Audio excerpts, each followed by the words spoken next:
Bismillahirrahmanirrahim. Assalamualaikum warahmatullahi wabarakatuh. Salam sang sejati. Dalam hadis qudsi Allah Subhanahu wa ta'ala berfirman, "Aku menyaksikan hidupku sendiri. Sebenarnya tiada Tuhan melainkan aku, dan aku naik saksi bahwa Muhammad itu utusanku. Dan sebenarnya yang bernama Allah itu akidahku. Rasul itu rasaku. Muhammad itu cahayaku. Akulah yang hidup yang tiada pernah mati, yang ingat, yang tiada lupa, kekal tiada berubah pada kenyataan zatku. Akulah yang khawas lagi tahu, dan tiada samar dari segala sesuatu. Dan akulah yang maha bijaksana. Maha suci aku, dan sungguh besar kuasaku, dan sembahlah aku." Dari hadis qudsi ini, bukan hanya sekedar kita mendengar dan membacanya, tetapi yang paling utama sekali ialah untuk pribadi kita sendiri, agar menjadi akidah yang sebenarnya, bahwa inti dari semuanya tiada Tuhan melainkan Allah, dan Nabi Muhammad itu utusan Allah. Jadi yang disebut dengan Allah itu adalah asma dan af'alnya, sedangkan yang disebut dengan Rasul itu diri hakikat Muhammad Sallallahu Alaihi Wasallam. Karena hakikat Muhammad itu sendiri adalah cahaya diri rahasia Tuhan yang telah sedia adanya pada tiap diri manusia. Jadi hakikat kita atau hakikat hidup kita ini adalah hidupnya Allah, rahasia teragung daripada ilmu ketuhanan. Jangan bodoh, bukan manusia itu Allah. Buktinya Tuhan Maha Kuasa menghidupkan yang mati, dan adanya mati daripada yang hidup, yaitu sebongkah jasad yang tiada berdaya apapun lagi. Dan akhirnya tiada yang mati dan hidup di dunia dan akhirat. Tiada akan pernah lupa akan hidup kita tanpa perbuatan, tanpa bergeser dalam kenyataan yang sejati. Jadi dasar kenyataan yang sampai kepada pusat keyakinan itu ialah kesempurnaan dari hidup itu sendiri. Sedangkan yang dimaksud asalnya kita yang mati, itu disebut dengan mati maknawi, bukan mati hissi.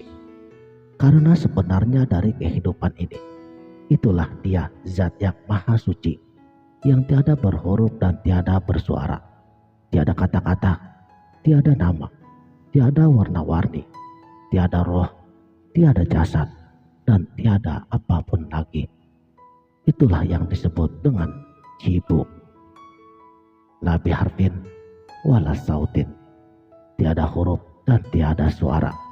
Inilah asalnya daripada dua kalimat syahadat, yaitu Nur Muhammad, cahaya kita yang terang benderang, karena Tuhan telah berkenan bertajalli kepadanya, dan Nur Muhammad itulah adalah hakikat alam, dan Nur Muhammad itu ialah cahaya kita pribadi. Kesimpulannya, kita ini asalnya Adam daripada Nur Muhammad, dan Nur Muhammad itu daripada Nur zatnya.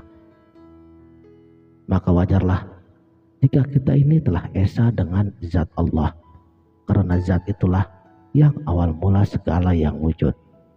Jadi nyatalah kepada diri kita bahwa wujud sekalian alam ini kenyataan daripada wujudnya. Inilah yang disebut dengan wahdatul wujud, keesaan wujudiyah. Nyata dan jelaslah kepada kita bahwa semua wujud pada alam ini adalah wujudnya Allah semata. Jadi Allah, Muhammad, dan Adam adalah esa. Insan kamil pun telah esa. Jadi hakikat yang sebenarnya bahwa Tuhan di dalam rahasia hamba-hambanya. Litatu bil ilmilah. Pokok pengetahuan itu ialah orang yang telah mendapatkan makom Tuhannya. La ya'rifu rabbahu wala rabbahu.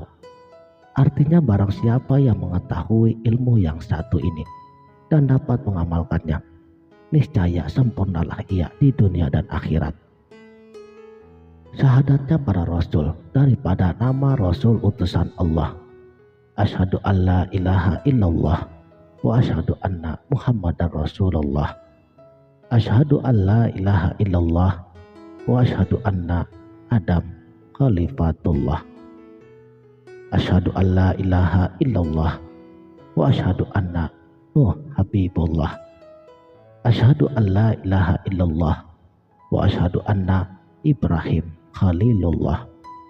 Asyhadu an la ilaha illallah wa asyhadu anna Musa kalamullah. Asyhadu an la ilaha illallah wa asyhadu anna Isa ruhullah. Saudaraku, sang sejati, firman Tuhan kepada diri baginda Nabi Sallallahu Alaihi Wasallam, "Ya Muhammad, engkau utusanku. Sekarang engkau harus bermakrifat kepadaku, sebab engkau adalah kehadiranku. Dalilnya, al-insanu sirri wa an-nasiruhu. Manusia itu rahasiaku, dan akulah rahasianya." Jelasnya, sesungguhnya rasaku ini sudah pasti dan derajatnya tidak salah lagi, Muhammad Rasulullah Sallallahu Alaihi Wasallam. Dan aku menganugerahi dirimu buruk untuk dapat menghadapku, dan terus sampai ke anak cucumu, lalu kepada wali-waliku. Ini tiada batas sampai kepada hari kiamat.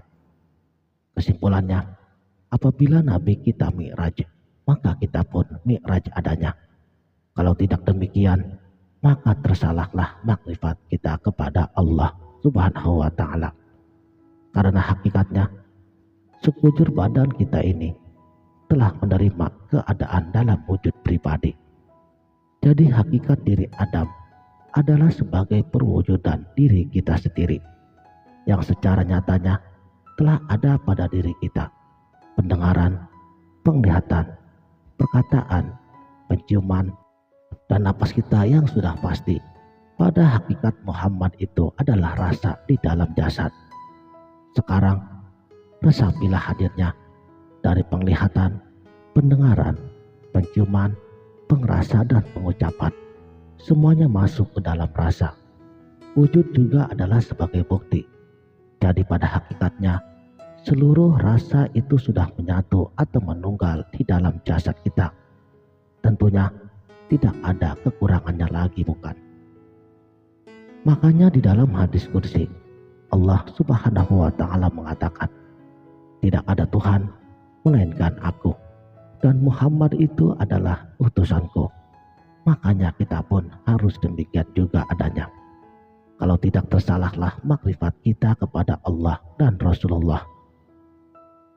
Memang banyak yang tidak dapat memahami arti daripada dalil-dalil dan hadis-hadis yang mendalam, sekalipun mereka telah dicap sebagai seorang guru atau seorang ulama.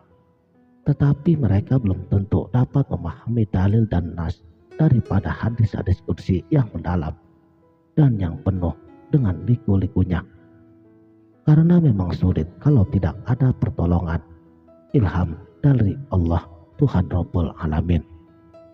Kalau hanya menggunakan akal manusia semata, bangkrutlah yang akan bertemu. Jadi yang utama sekali dalam menggali ilmu ketuhanan ini ialah tumpahan ilham dari alam gaib. Dan janganlah mengartikan ayat-ayat Al-Quran dan Al-Hadis menurut selera kita sendiri. Karena ayat-ayat suci Al-Quran itu mengandung 4 macam makna dan pengertiannya. Kalau mengajinya hanya selapis saja, memang sulit untuk mencari kebenaran mutlak. Maka dari itu, wajib untuk para penuntut jalan kebenaran ketuhanan, camkanlah bahwa selama akal kita masih bergelimang dalam nafsu, selama itu pula syaitan akan selalu mengikuti jejak kita. Demikianlah, terima kasih telah menonton. Sampai jumpa di video berikutnya. Wabillahi taufik wal hidayah. Wassalamualaikum warahmatullahi wabarakatuh.